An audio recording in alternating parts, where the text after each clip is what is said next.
O ex-secretário nacional de Justiça, Romeu Tuma Júnior, pelas redes sociais, questionou as afirmações do ex-ministro Sérgio Moro, que, ao deixar o governo, afirmou que os governos petistas nunca interferiram na Polícia Federal. Tuma disse: "Com todo respeito, mas o ex-ministro Moro só podia estar brincando ao afirmar que os governos anteriores não fizeram pressão sobre instituições e sobre a Polícia Federal. A propósito, há 10 anos caí por investigar dossiês e crimes de Estado quando era secretário nacional de Justiça. Lembrem também de Paulo Lacerda e outros." Tuma também compartilhou a imagem de uma reportagem que relatava que o então ministro da Justiça de Dilma, acompanhado da cúpula da Polícia Federal, tinha viajado a Curitiba para uma misteriosa viagem ao centro da Lava Jato. Tuma disse: "O ex-ministro Moro disse que governos anteriores não interviram na PF e nem pressionaram a Lava Jato. Faltou-lhe memória ou faltou com a verdade." Outros também lembraram a interferência dos governos petistas na Polícia Federal. O deputado Marco Feliciano questionou: "Mas por que esses fariseus da extrema imprensa não pediram o impeachment de Lula quando ele interferiu na Polícia Federal?" A notícia foi dada pela Folha de São Paulo como sendo a coisa mais natural do mundo e ele sequer negou. A deputada Bia Kicis publicou matéria da Folha de São Paulo de 11 de setembro de 2007 e questionou: "Como assim, Moro, Lula não intervinha na PF?" O recorte da Folha de São Paulo de 11 de setembro de 2007 mostra exatamente o contrário. Troca do comando da Polícia Federal e da ABIN porque Lula queria informações que não estava recebendo. O presidente tem que receber informações, isso é legal, não é crime. A deputada também compartilhou outras postagens, como a do jornalista Guilherme Fiuza, que disse: "Dilma Rousseff tinha informação privilegiada de que a Polícia Federal ia prender o marqueteiro João Santana, homem forte do seu governo, e armou a fuga dele. É esse o padrão republicano do PT, Moro? O que fizeram contigo, homem? A delação de João Santana está na gaveta e Dilma está solta." O deputado José Medeiros compartilhou matéria do site Diário do Poder com a manchete: "Lula trocou o diretor da Polícia Federal para ter acesso a informações, mas não foi acusado de interferência." E acrescentou: "Lula e sua turba podem tudo." O jornalista Cláudio Humberto, responsável pela matéria, afirmou: "Em 2007, o então presidente Lula demitiu o diretor da Polícia Federal para ter acesso às informações sobre suas grandes operações. Curiosamente, não foi acusado de ameaçar o Estado de Direito com suas interferências políticas na corporação." Boa noite, seja bem-vindo ao Brasil em Pauta.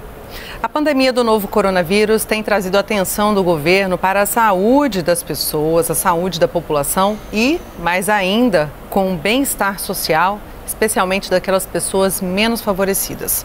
Para detalhar as ações do governo justamente para essa parcela da população, eu converso agora com o ministro da Cidadania, Onyx Lorenzoni. Olá, ministro, boa noite, obrigada pela entrevista. Bom, ministro, vamos começar falando então sobre essa preocupação com os efeitos da pandemia do novo coronavírus diretamente aos menos favorecidos. O que é que o governo tem feito, que medidas imediatas o governo tem feito para atender essa população?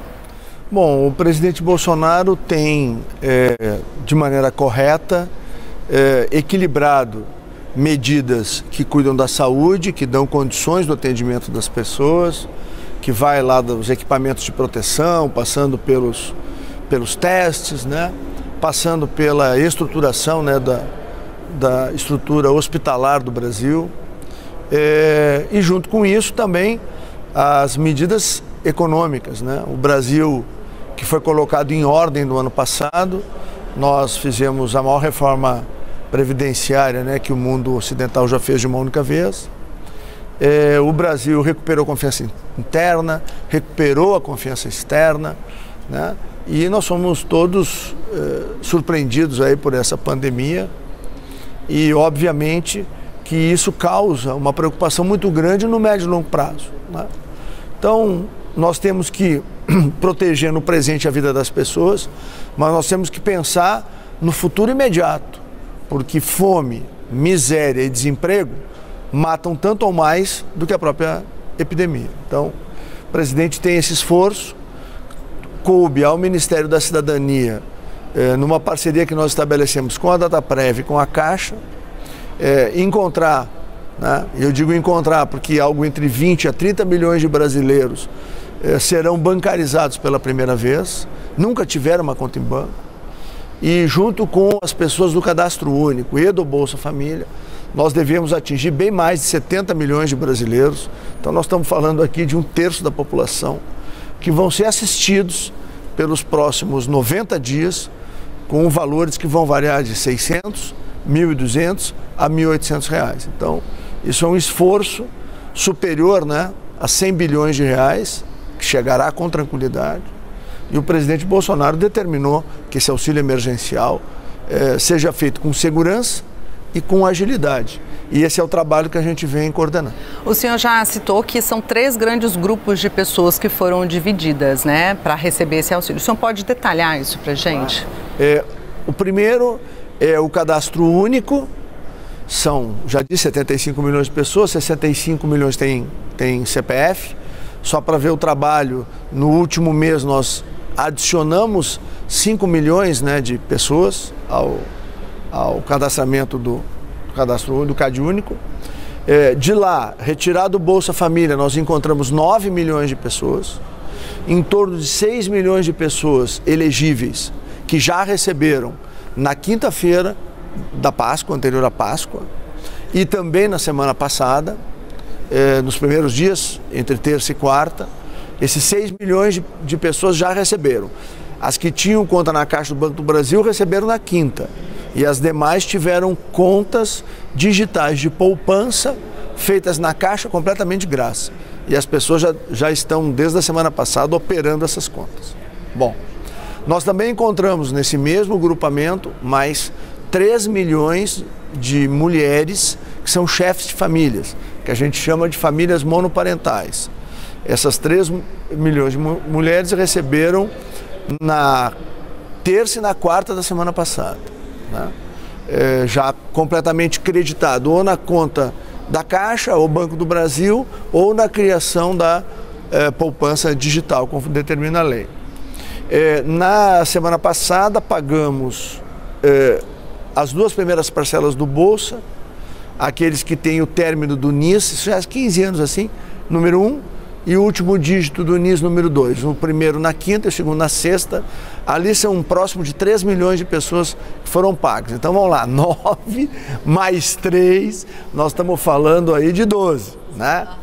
E ainda na semana passada nós habilitamos 11.252.000 elegíveis dos 23 milhões que foi a primeira leva que a Dataprev processou do aplicativo, né?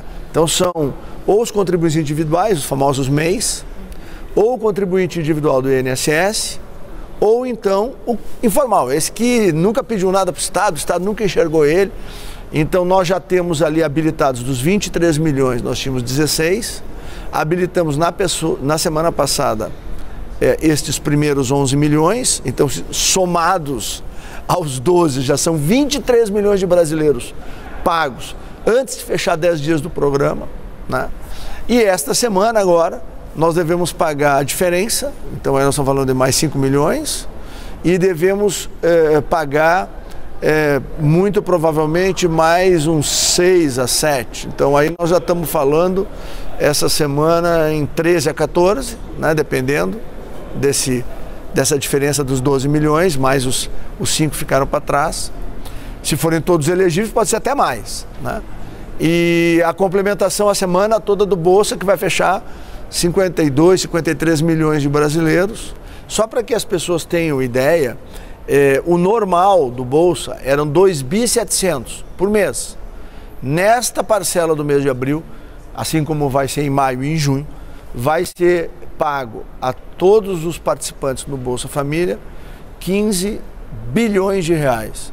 Ou seja, é um valor histórico muito importante e que seguramente vai ajudar muito essas famílias, que são aquelas que estão na extrema pobreza e na pobreza, são aquelas que realmente mais precisa. A gente viu inúmeras reportagens de gente em fila de Receita Federal para, né, atualizar o CPF, que por causa disso, em tese, não estaria conseguindo benefício. Então, é bom a gente explicar qual é essa questão do cadastro, dessa dificuldade das pessoas e o que isso não tem a ver com a questão do CPF, né, ministro? Bom, são duas coisas, né? Primeiro, as pessoas podem ter alguma restrição no seu CPF e na primeira semana tinham, mas nós falamos com a Receita e a Receita fez uma limpeza, ou seja, ela transferiu para alguns meses à frente a questão que envolve o não ter votado nas últimas eleições, porque isso bloqueia o CPF, né? Então ela abriu mais prazo para que as pessoas possam regularizar e da mesma maneira, aí isso melhora, né, para as pessoas que foram bloqueadas da primeira vez, porque eu estou dizendo, tem que entrar de novo no aplicativo e se recadastrar, quem não recebeu, né? Bom, a outra coisa, pode ter outra dificuldade lá na Receita. Então a Receita também atendeu um apelo que foi feito pelo Ministério da Cidadania e a Receita então abriu a possibilidade pela internet as pessoas entrarem, é gratuito a alteração, a atualização do seu CPF.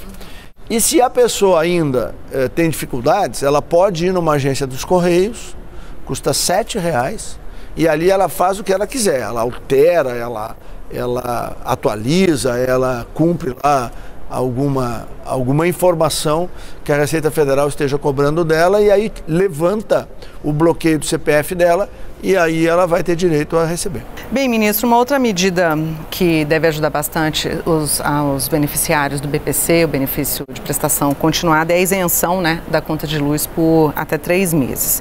Qual o impacto desse tipo de ação para o governo e para essas pessoas também? Se não me falha a memória, são em torno de 3 milhões, né, de famílias que vão ser beneficiadas. Isso é algo muito importante porque a energia é um insumo, né, valioso nesse momento e muitas vezes ela pesa no orçamento familiar. Então essa é uma ação importante, vai atingir aí mais de 10 milhões de pessoas, né? E isso foi um trabalho desenvolvido pelo ministro Bento, né, lá no Ministério de Minas e Energia. E que, claro, nós que lá com assistência social cuidamos dos mais vulneráveis, e a gente sabe do esforço que esse verdadeiro exército aí de homens e mulheres que trabalham na assistência social, no SUAS, a gente fala muito do SUS, né, que é mais conhecido, mas nós temos um outro sistema, que é o SUAS, que cuida dos mais vulneráveis, dos idosos que estão, por exemplo, nas LPIs, né, nas instituições de longa permanência. Nós temos mais de 1.913 instituições no Brasil que nós estamos ajudando, né? Inclusive a primeira-dama também, com o Pátria Voluntária, está organizando um processo de voluntariado, de doações e de, às vezes, além de gêneros alimentícios, medicamentos, roupa, né? Melhoria da condição das pessoas, precisa também levar uma palavra, né? As pessoas precisam de um carinho, né? Às vezes não pode ter o toque, né? Mas pode ter uma palavra de conforto, pode ter uma palavra carinhosa, isso melhora muito o ânimo da pessoa, né? Ela se sente querida, né? E esse é um trabalho importante que vem sendo feito, além também do suporte, né, a estados e municípios. Nós recebemos aí, está previsto um valor de mais de 2 bilhões de reais que nós vamos aplicar no reforço dessa estrutura de acolhimento, de atendimento aos mais vulneráveis, exatamente para minorar o impacto da doença, né? Que isso é muito importante. O governo federal está transferindo recursos para estados e municípios de todas as ordens. O governo federal preparou programas que somados chegam a mais de 700 bilhões de reais, quer dizer, é uma injeção vigorosa na economia, né? Estamos ajudando as famílias, estamos ajudando as pessoas que o Estado nunca ajudou. É uma determinação do governo Bolsonaro atender esses informais que nunca pegaram um centavo do Estado, né? Ajudar essas famílias e estimular que, com responsabilidade, de maneira gradual, as prefeituras vão soltando as atividades econômicas nas cidades. Bem, ministro, para a gente encerrar, o senhor gostaria de deixar algum recado para a população, para essas pessoas que precisam da ajuda do governo e que contam com esse apoio nesse momento? Bom, primeiro dizer que com tranquilidade, Esses recursos estão disponíveis por 90 dias. O aplicativo da Caixa, para aqueles que não estão nos cadastros, que nós já encontramos as pessoas, está disponível. As pessoas podem se cadastrar até o dia 2 de julho. Mesmo um cadastramento feito lá, vão lá em 30 de junho, ele, uma vez encontrado, ele vai receber os recursos, as 3 parcelas que ele tem direito. Então, as pessoas fiquem tranquilas. Esse aplicativo, essa conta digital que a Caixa cria e o aplicativo Caixa Tem, ele permite, por exemplo, que a pessoa transfira para um filho, para uma filha, para um vizinho, para um amigo, para uma amiga, que tenha, inclusive, cartão, né, de ou qualquer banco, sem nenhum custo. Nós acertamos isso, não tem taxa nenhuma. Uma outra coisa muito importante, a pessoa está negativada lá no seu cheque especial, não se preocupe, não interessa quando você está devendo, os bancos públicos já são assim, os privados fizeram acordo com a gente, a conta pode estar vazia aqui, e a continha nova, ela é uma conta vinculada, você pode usar o cartão dessa aqui, mesmo que esteja devendo, nesses R$600 são intocáveis, ou 600 ou 1.200, o que for. É intocável, ninguém toca, isso é só seu, para comprar alimento, para comprar medicamento, para comprar roupa, para poder enfrentar esse momento difícil até que o Brasil volte a trabalhar e a vida, se Deus quiser, volte ao normal. Pode confiar, nós estamos com muita humildade, com muita seriedade, com muito esforço, trabalhando para que juntos a gente vença isso e o Brasil saia mais forte dessa epidemia. Bem, ministro, e os beneficiários do Bolsa Família? Eles já estão recebendo esse auxílio emergencial e é o maior número da história, não é isso? Exatamente. São 2 coisas que o governo Bolsonaro bateu o recorde. Primeiro, 14 milhões, vamos ser bem precisos, tá? 274 mil famílias, né? E que vão receber mais de 15 bilhões de reais de uma única vez. Tá certo, ministro. Se você apoia Jair Bolsonaro, curta este vídeo, manifeste a sua opinião e compartilhe para que a vontade do povo brasileiro seja conhecida. Inscreva-se no canal para ter acesso gratuito ao nosso conteúdo. Uma produção Folha Política.